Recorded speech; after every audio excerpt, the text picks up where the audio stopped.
Okay, good morning. Today is July 17th, 2024. Time goes fast. We are currently going through week 10 of our 14 weeks course. So, pretty soon you'll be able to enjoy your summer trip somewhere. All right? Hopefully, it's going to be nice and good and safe. All right, before I start blabbing here. All right, couple things. Um, Test. First things first. Test ends July 18th, which is tomorrow. So make sure that you don't forget, because there will not be any extensions on this test with all the well, all the wonderful easiness, so-called, or so some people think that you get with all the time that we got, unlimited time, couple attempts. Last attempt counts, of course, but we all got used to that already by now. Yeah, there's no reason for any extensions. Actually, it shouldn't. There shouldn't be any extensions because come on, you know, we got a whole week to do it, and if you still don't do it, then I just can't. It would be just morally wrong for me to give any extensions. All right. All right. Now, so that's one thing. Just don't forget the test. And current lab, week 10, we're doing the PA system. This is an interesting lab that we're doing because I decided to just test the waters, so to speak. I decided to just throw you into the water and see if you can swim. And I think it's a pretty good lab as well because it gives me the indication and gives you the indication of what state you are in as far as the readiness to actually go out there and do the job. So, up to some point, I'm explaining to you how things should be connected as we go along. So first, okay, group, I think one of the sections yesterday, yesterday, I think it was section 3. I just said, there you go. Here's the task. Go do it. With a little bit of a pre-word, right, of the reasoning behind it. And we did. And then after a couple minutes, I would explain this. I would walk up to this group or that group and explain a little bit more. So I want you to, struggle a little bit, get engaged, concentrate on things, because there's nothing like the real thing. As far as I can give you the YouTube videos. You can watch until you're blue in the face, and still, when it comes to doing the real thing on the actual site, you're going to find challenges and that's just a regular process.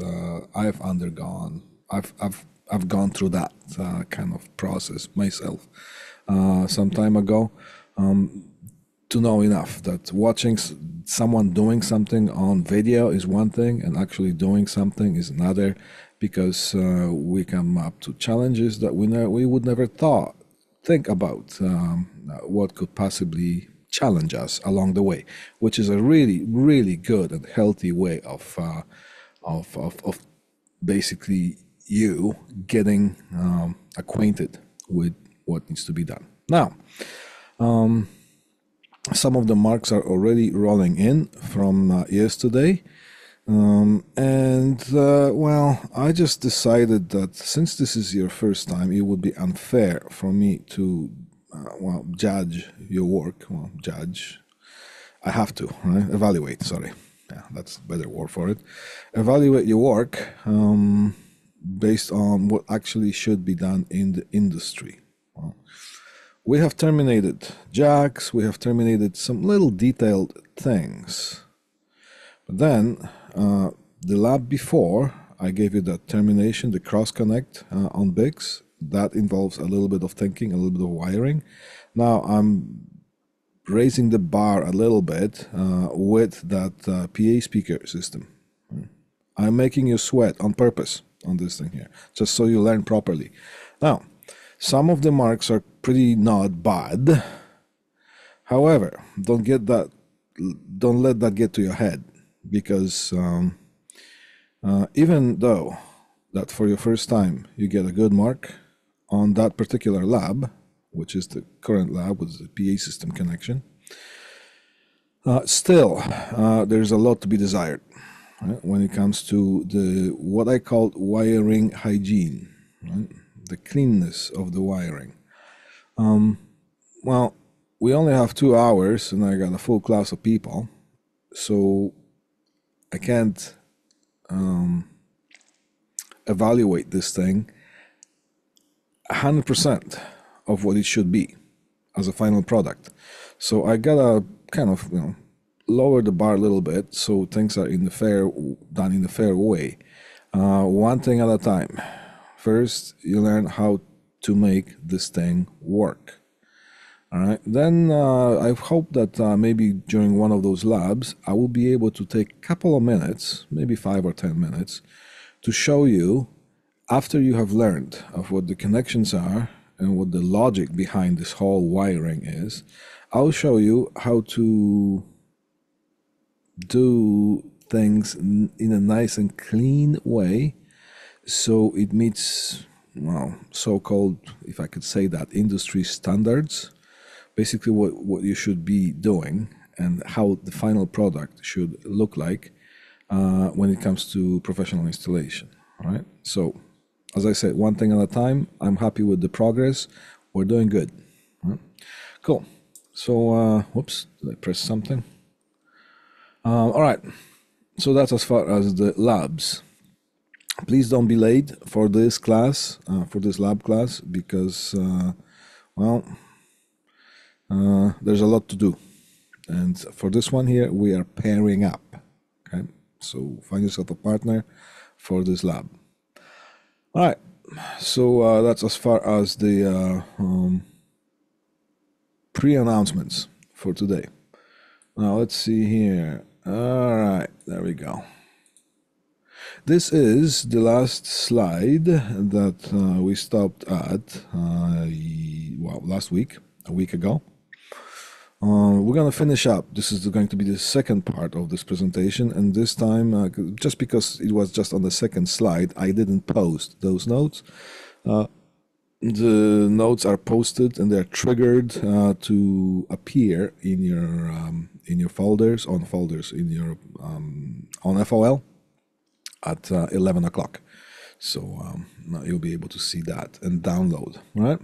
So let me just bring it up to the full screen. I think it's Control L. There we go. All right. So that's just to recap. Where are we here? We were studying the basic installation concepts. That goes along with what we're actually doing during the lab. You are struggling a little bit, and the final product works. I'm happy with that. It works, so you get the logic behind the connections.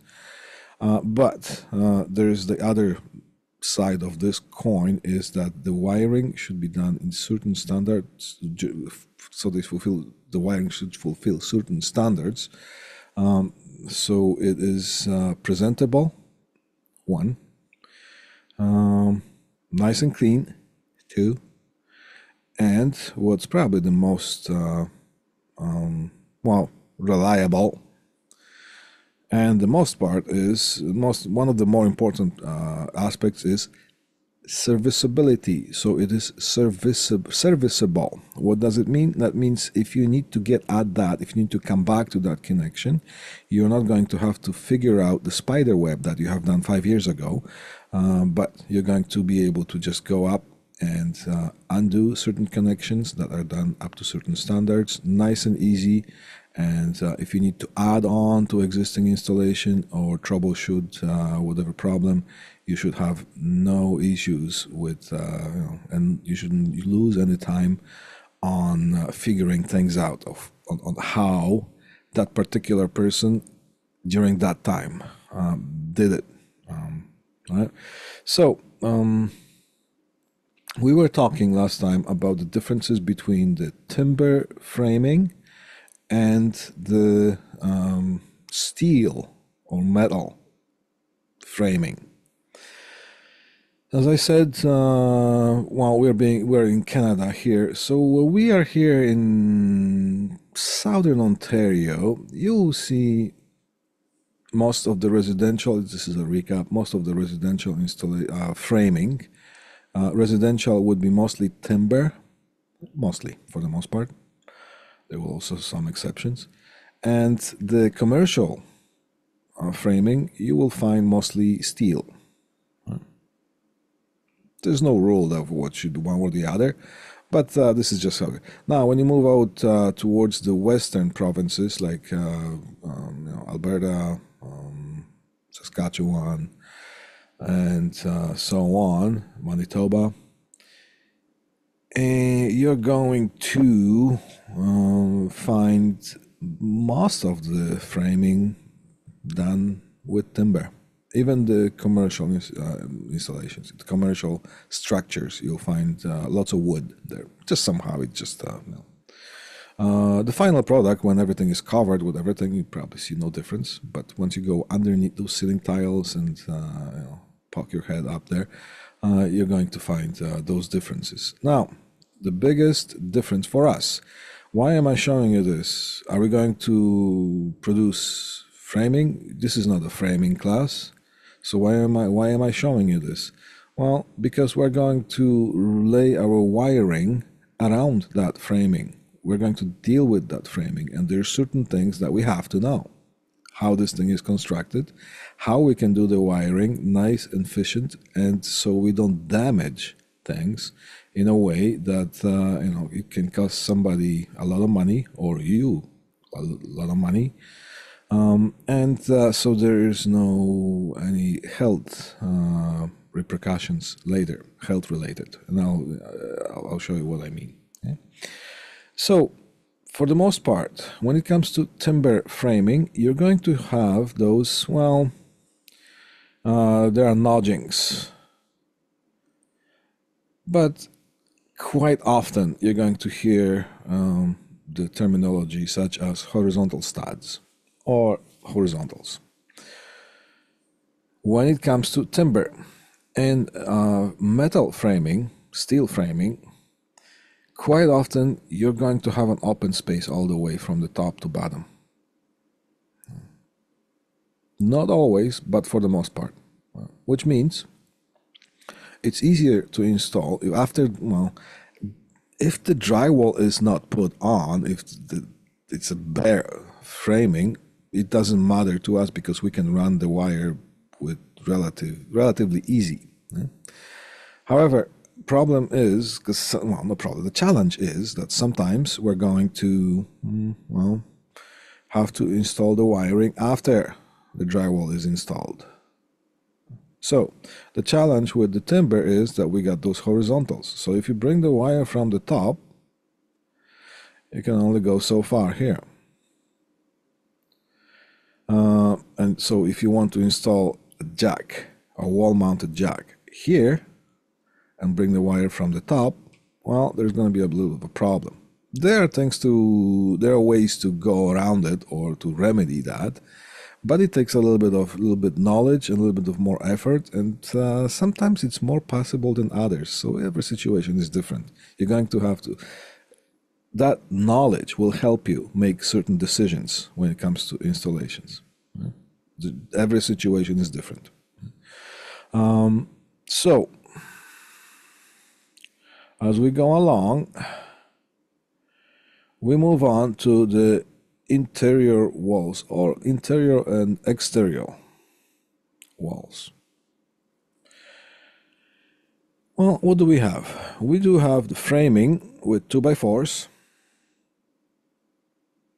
2x4 timber or steel studs. These are the studs. These are the horizontal studs or notchings. Notchings or horizontal braces, you can read that later. And what do we have? Not only we are challenged with the horizontals in between, so if you drill a hole here on the bottom and you poke a glow stick in there, glow stick, it's a long rod, you're going to be able to hit that and you go, oh no, can we bring the wire from the bottom? Well, sometimes you can, sometimes it's a little bit more difficult.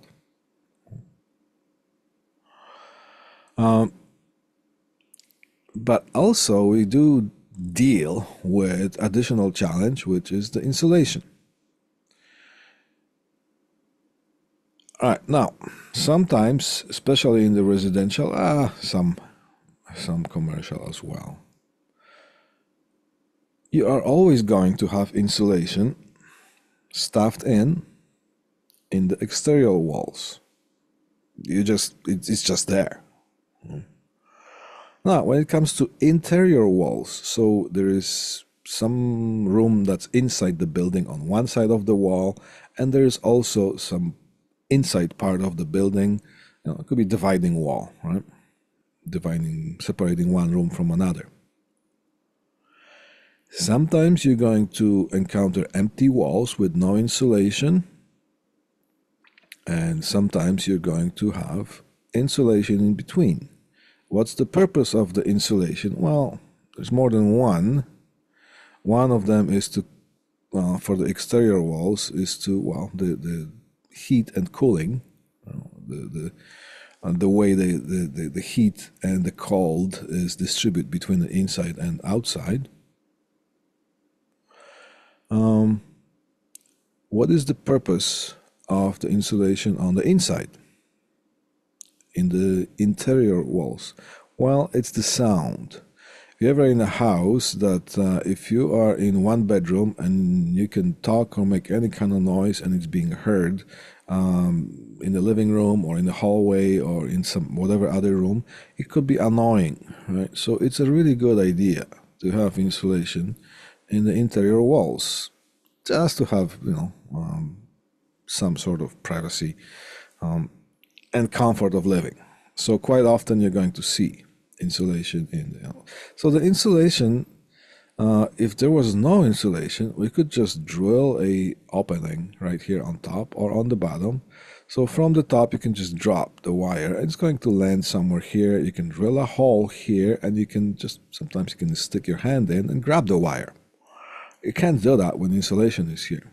So that's why we need to have certain glow sticks or pulling devices, fish line, rods and whatnot, all kinds of paraphernalia to help us, or flexible drill bits to help us guide the wiring in. On the interior walls, when you use those stiff rods, for the most part there's no problem. You can get all up to the horizontal stud, quote unquote, right? Nodgings, right? And then if you want, you can use something that's called a flexible drill bit to drill a hole, but you have to be really, really careful when using the flexible bit or flexible drill bit. Let's keep a slide for a sec here. That's what a flexible drill bit looks like. Some of those, well, you can go to any hardware store, and in the around the electrical section, you can find those long drill bits, and sometimes you'll be wondering what these guys are for. Well, that's what it is. You drill a hole here for the, because that's where whatever has to be, outlet, switch, whatnot. And then you got a drill bit like that.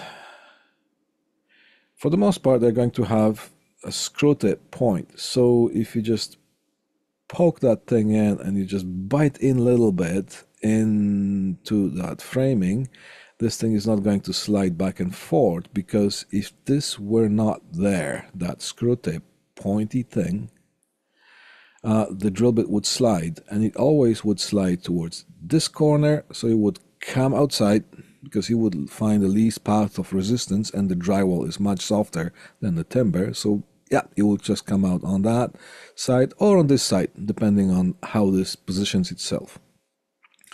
So you will have those guides to help you with positioning the drill bit right in the middle of that, and with a little bit of practice, you'll be able to pinpoint. Now, this is always makes me nervous. I get really uneasy when I drill those because you never know how somebody before you laid out maybe some electrical wires. Maybe sometimes you're going to have some plumbing and those plastic pipes or whatnot. I always try to avoid and try to find different ways, but absolutely when I have to, then I'm going to drill that. Some of the most stressful drill jobs that I have done in the past when I was mounting security contacts in the windows. Well, in that window that is just above the counter, the kitchen counter where the sink is, there's all kinds of piping in the bottom, and I would have to drill a hole to run a wire for a door contact, well, window contact, but they're called door contacts, that I would mount in the frame. So I would drill through the frame and poke myself around just so I can find that just the right feel that I'm hitting the timber, and hopefully along the way I'm not gonna, and that absolutely when I had to, and I would just communicate that with the house owners. Look, but you can only do so much. Still, when you do the damage is on you. So that would be some of the most stressful jobs that I have done, and I would try to get them out of the way first, so I can enjoy doing the installation for the rest of the time, me being there. Right? It would be just like, okay, there's a hole, there's no water coming through. Whew, take a deep breath. All right, let's go. Keep going with the installation. All right.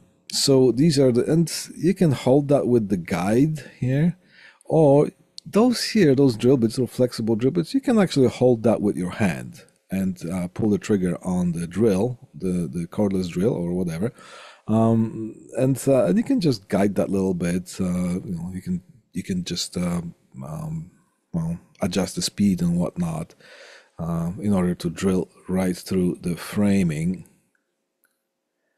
that would be here. Right? And sometimes, no matter what you do, darn it, it just came on the other side. Those are the times that you go, oh man, one of those. Now, what else do we have to look at? On some of the exterior walls, there will be siding and whatnot for the exterior walls. Let me just zoom in a little bit. You're going to have those cinder blocks, and sometimes the drywall will be mounted right onto the cinder blocks. Well, there's not much you can do. Sometimes if you can poke your head through, if you have the possibility, and look from the top, those cinder blocks have openings, and those openings can go right down to the bottom, and you can drop a chain, just those little beads chain. You can buy by the reels, and a lot of installers, they just buy them by the reels. Drop a chain under its own weight, it's going to drop down, find its way right to the bottom. However, it's always a good idea to poke a glow stick or pulling rod that is straight and stiff to see how far you can actually go between those openings, because the openings inside the cinder blocks, they align sometimes. And then if you really have to, you can just drill a hole here through the drywall. Hopefully you're going to hit that, you're going to measure things out so you can hit the opening, and you can grab the wire that way. Just drop a chain, stick a magnet on the stick, and the magnet is going to grab the chain, pull it out, and you can use that chain as a pull string. Or you can have a string with the 10, 12, 20 inches of chain just to give you that weight, and you can still grab. We can just tie something metal to it, but chain is the best thing here because it just seems to be going right through. However, I just want you to know that when you have the cinder blocks, how do you know it's cinder blocks? Well, sometimes you just know, and sometimes you just hit the wall with your hand a little bit, just like a hammer, and you're going to feel what's behind, whether it's whether you have this kind of wall or you have this kind of wall. You're going to feel it. Well, sometimes those cinder blocks are filled with concrete up to 1, 2, 3, 4, 5, or what? How many feet? Whatever. What is not? I forgot what is the standards that they use.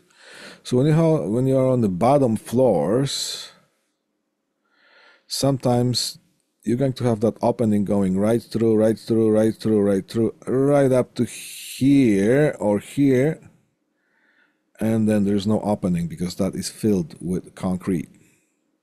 Just so you know. When you have that kind of a wall, if you need to, let me just skip a few slides. Sometimes you're just going to go surface mount with a surface mount raceway. Sometimes you gotta do that. It's the best way sometimes. All right, actually, here, see, this is after. That's a job I did. I think it was Brentford many years ago. We had to install a monitor on the wall, and this there was a request for a wire molding, and that was supposed to be the outlet to plug in the cable. We'll come back to that slide. So sometimes it's a good idea to go surface mount. All right, what other challenges do we have? Well,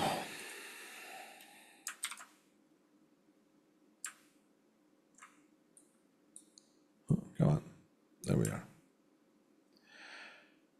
That's why I always preferred commercial installations. Small business and whatnot. Small business is the best. You can get in and out in one day with some installation. Sometimes it takes you 2 weeks, depending on what job it is and how big the job is. But for the most part, in a commercial, you will have that drop ceiling with the ceiling tiles, just like we have those in the classrooms. Good. You can have a whole bunch of wire. You can do a whole bunch of wiring in the ceiling space relatively easily. When it comes to residential, there's a tendency of installing drywall. Now, above the drywall, you're going to have joists, and either going to have a roof space above, or maybe the second floor, the floor above. The joists, sometimes you gotta figure out whether the joists run this way or that way. Using something that's called a stud finder might help. That's if you have to run the wire. No, and here is the timber framing, and here would be drywall on one side and drywall on the other side. Installation is relatively easy if the drywall and the ceiling is not installed. That's why we always try to get in there before the drywall is installed and after the air ducts are run, because if you do this thing before the air ducts are run, the air duct people will destroy your wiring. They just don't understand the importance of not touching the wiring sometimes. So sometimes you're going to have to deal with this kind of stuff. And you know what? It depends on the situation. As I always say, I keep saying this a lot today. Have I refused some contracts or jobs, or just did not take upon the job? Yes, I have. Sometimes I said to the client, look, I don't want to do this job. I can, but I'm going to have to poke around and maybe destroy some of the, poke some holes in the drywall. So it's a good idea to have your house painted after I'm done with my installation. And if the client agrees with that, that's fine. If the client doesn't agree, they want you, you can't do miracles, right? So sometimes you gotta assess the situation and say, look, I can do this. Or if you take this thing, take the project, you can dig yourself in, and you're going to spend so much time during which you're going to lose money because you could be doing other things. So this is typically what you can encounter when it comes to, you can have another drywall or the framing, or you can have cinder block. On the top and on the bottom, you're going to have joists, and sometimes the joists run lengthwise or horizontally. Here is wooden framing on one side. When you hit that thing with your fist, well, the soft part of your hand, this will feel different than that.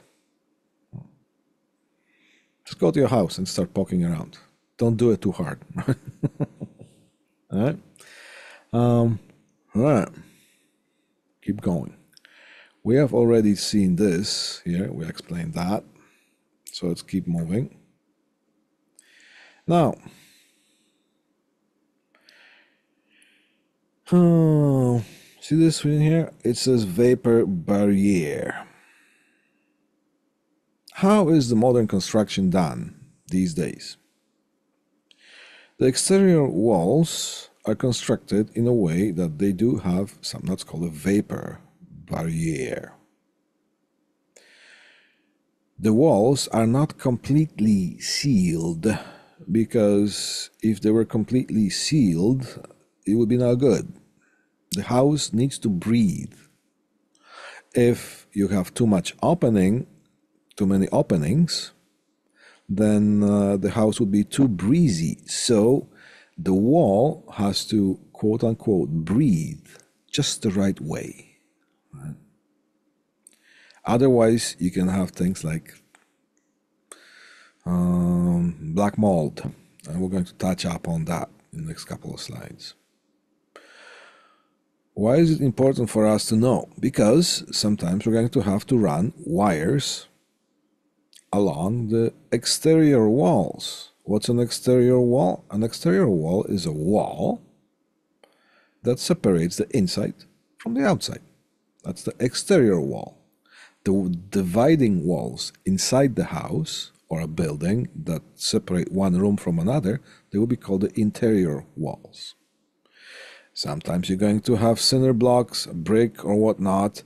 The construction people have certain guidelines they have to go by, and they will they will build the house with the walls, that the walls breathe in a specific way. The walls have something that's called permeability. Now, this term you know already from your magnetism course, and I sort of know because you've studied the DC circuits, and you also have studied the AC circuitry, transformers and whatnot. And when you study about magnetism, you hear the word permeability. And permeability in magnetism, electronics world, tells us how easy or how difficult material can be magnetized or demagnetized. Now, the permeability in the construction of the exterior walls is the ability to transfer the air from outside to inside and vice versa. It's the breathability, how easy the wall can breathe. If it's completely sealed, you're going to have condensation problems. If it's too open, you're going to lose heat. So it just has to have the right way. Now, why am I telling you this? Because when you run the wires, you're going to disturb that vapor barrier. And when you disturb that vapor barrier, you're going to have to patch it up in a proper way, so you don't cause problems further down the road, years. It can take a year or two, and you can cause quite an extensive damage. All right, so here is, you're going to see, some of us already have seen that, newly built houses. That's what vapor barrier looks like. Here's the exterior wall with insulation installed, and everything is covered by a foil cover, a plastic vapor barrier, and everything is sealed with something that's called tack tape. All the outlets, all the seams, everything is sealed. That's a vapor barrier. If you disturb that because you need to run your wire somewhere and install one of these, outlet or a switch or whatnot, it should be done a certain way, and I'll tell you how. And it has to be fixed a certain way after you've gone through it. So it's a good idea for us to do our wiring before the drywall comes on. So much easier and so much more proper. This brings us to something that's called a poly pan. It looks like this. You can buy them cheap, buy baskets in hardware stores. What you do is you just staple that to the studs or fix it otherwise if it's an aluminum stud or steel stud, sorry. Now, this could be a data jack, this could be electrical switch, outlet, or whatnot. If it is an exterior wall and you're mounting those mounting the boxes or jacks or whatnot, you gotta install those poly pans. Now, before the construction people arrive, you just do this and let them do the rest. They will complete the job when they install the vapor barrier and insulation and so on. Or you can just have it like this.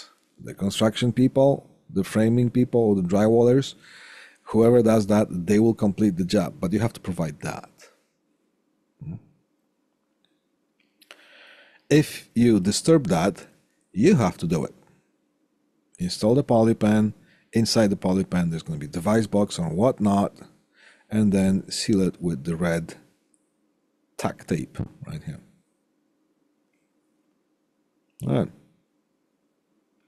The consequences of that, if you don't do it properly, you're going to disturb the vapor barrier and you're going to cause a buildup of a black mold. That's what it looks like. There are some indications of black mold existing. That's what it looks like. It's very bad for us. Don't breathe that. There's a certain smell. It's like a stingy smell, like an old dungeon basement kind of a thing. If you see that, if you smell that, just get out.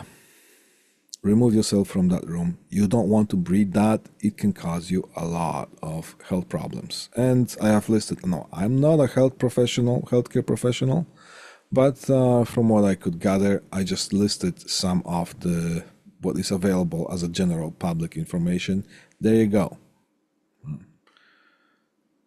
And from what I know, it's also carcinogenic, which means it can cause cancer. Right? Now, I'll leave that for you to read. We're just going to keep on. I'm just giving you what you need to know while performing the installation. Now, we have time? Yes, we do. Cable installation stages. So we've gone through the structure part, and now cable installation stages. First stage when installing cables is the rough-in stage. During the rough-in stage, you're roughing in.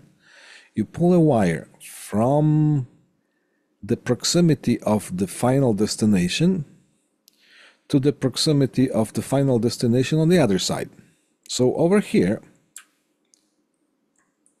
job I did years ago on a residential. It was a student house that somebody was building. Many rooms. This here would be the communications room. So look, I've home run all the wires.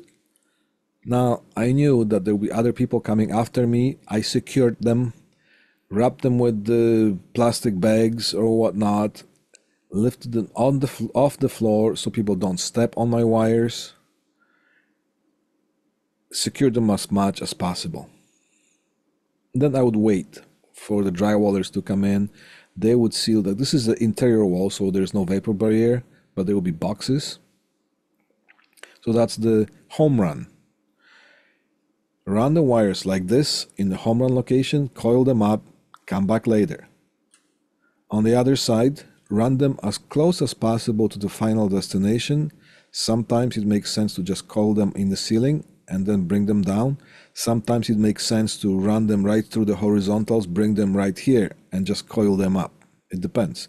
If I see the timber framing, and of course I'm not going to just leave them above the ceiling, because after the drywall comes on, I'm going to have a hard time pulling those through. So yes, if it's a timber framing, I'll just drill the hole through that horizontal, run it here, pull it either through the box or just coil that and mount it to the, and the drywallers, they're going to know to poke a hole. It's a good idea to have a meeting with the drywallers and tell them, just go run through, here's the outlet, do this, poke a wire here, and most of them, some of them are better than others, most of the professionals, they will make notes and they will do the proper job of pulling the wires. Sometimes they'll do a bad job and they will actually damage your wires, but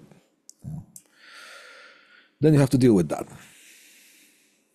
All right. So then there's the destination preparation.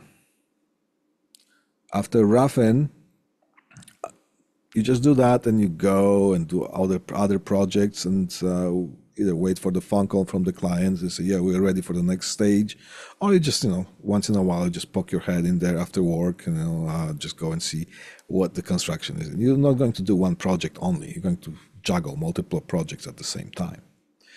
Then there's the destination.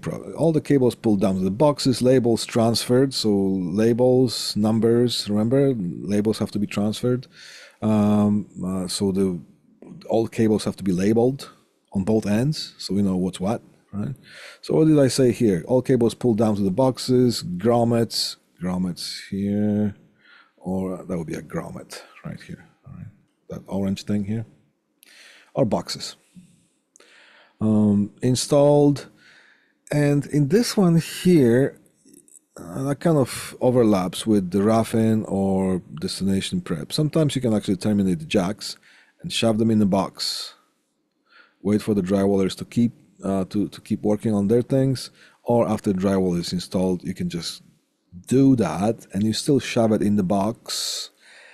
You don't mount the faceplate because who else is coming after the drywall? The painters. So you don't want to install the faceplate everywhere, faceplates, and expect the painters, because the painters, some of them know what to do, some of them know less what to do. You can't count on that. So just shove it in the box. Good idea to just wrap it with some plastic foil and wait for the painters to be done, and then you just come in and finish the installation. Terminate on this end and terminate on the home run end. Here's another head end. A few years ago I also did this installation, and here, look, there's a wall-mounted rack. What's this? Oh, we already talked about that. Here is a patch panel. Is it loaded or unloaded? Oh, it's an unloaded patch panel because it has those cavities, and those wires I would just run, poke them to the holes, mark them wherever they have to go, strip them, mount them on the jacks and mount them. So that would be the termination stage. All right. Termination, you terminate things. Depending on where things are, you either run surface mount boxes. This is a steel beam. I broke a few drill bits just drilling, because that's wire molding. Sometimes the plastic wire molding or raceway, it has a double-sided tape. That's just for alignment. You still have to drill screws mounted permanently. This is steel beam. I broke a lot of drill bits doing that, and sometimes you just one of those things will slow you down. You have to account for that. So you terminate it on the destination side, and you terminate things on the head end side. Okay. So roughing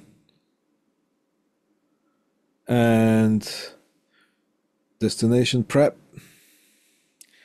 and termination. Now, they can overlap depending on, you just have to do it what makes sense. But first, you gotta go and do the planning. That is called a survey. You walk around. Look, this is a commercial installation. We did that. When I'm in class, I'll tell you where that is. It's not too far from our, well, relatively. It's a commercial building. Look, timber framing, not steel framing. See that? You gotta walk through, plan as much as possible in order to not dig yourself in and just to find that something is going to take you 5 times or 10 times longer because you didn't predict what you're going to get into.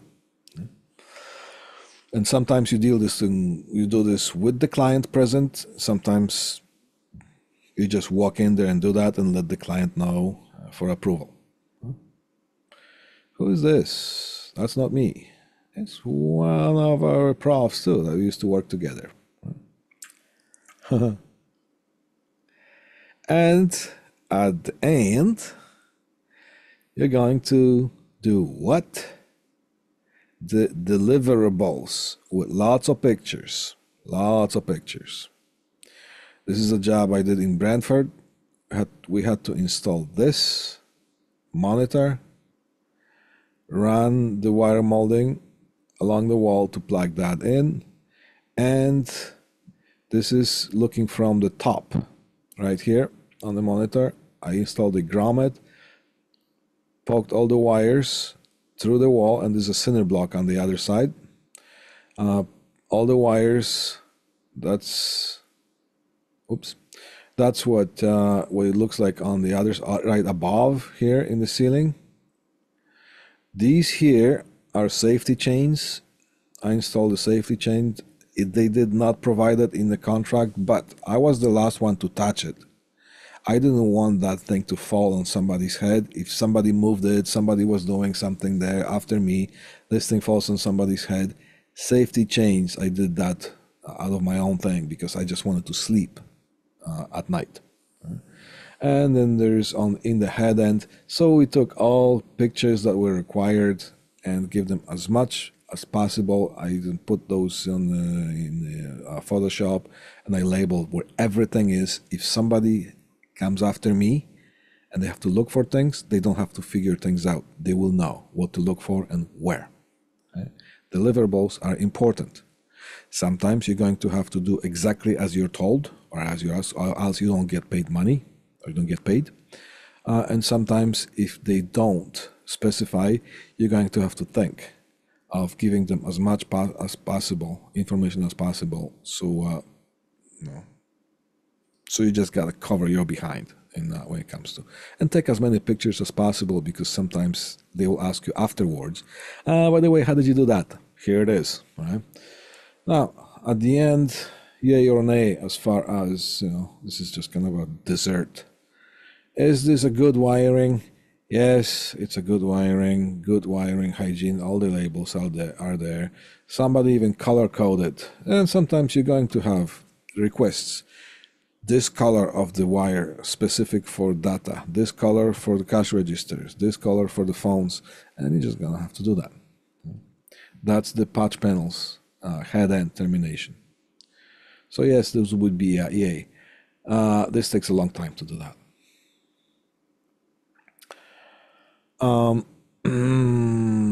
I haven't seen as bad. I just found it somewhere, this picture. But I found in my years that I used to work similar situation. In that case, I would just turn around and walk away. Something is going to go wrong. But if you do anything here, you're the last one who touched it, and things are going to go on you. It's going to be your fault. So if you see something like that, just walk away. I've seen smaller venues. People ask me to do, and I go, look, I'm going to have to charge you extra because first, I'm going to have to spend a week, 3 days, maybe 4 days, cleaning it up. Things can go wrong, just so you know. But I have to clean the wiring up first before we do anything. Sometimes client agrees, sometimes client doesn't agree. Hey, such is life. Move on. Is this yay or nay? Yes, that's a pretty good installation here. Also, it takes a long time. Did I do this one? Not sure. There was a job in Mississauga that looks very similar. Did so many of them. Um, and the last but not least, you see something like that, stay away from that. This looks like an old telephone installation somewhere. It looks like maybe it's in UK because over here, this doesn't look like it's Bix. It doesn't look like it's 110. It looks like Cron. Cron installation. Cron termination with a K. Krone. The Cron platform you can see a lot of in Europe and in UK. Well, UK is in Europe. All right, so that's it for this chapter. And during the lesson in person, we're going to start looking at the coaxial cable structure, and we're going to talk about impedance and some of the specifications for coaxial cable and not only. Right? And then after that, we're gonna cover the fiber optics and we'll be done for this semester. Cool. See you in the lab. See you in the lecture. Enjoy the rest of the week. It's almost Friday. Thank you for your attention.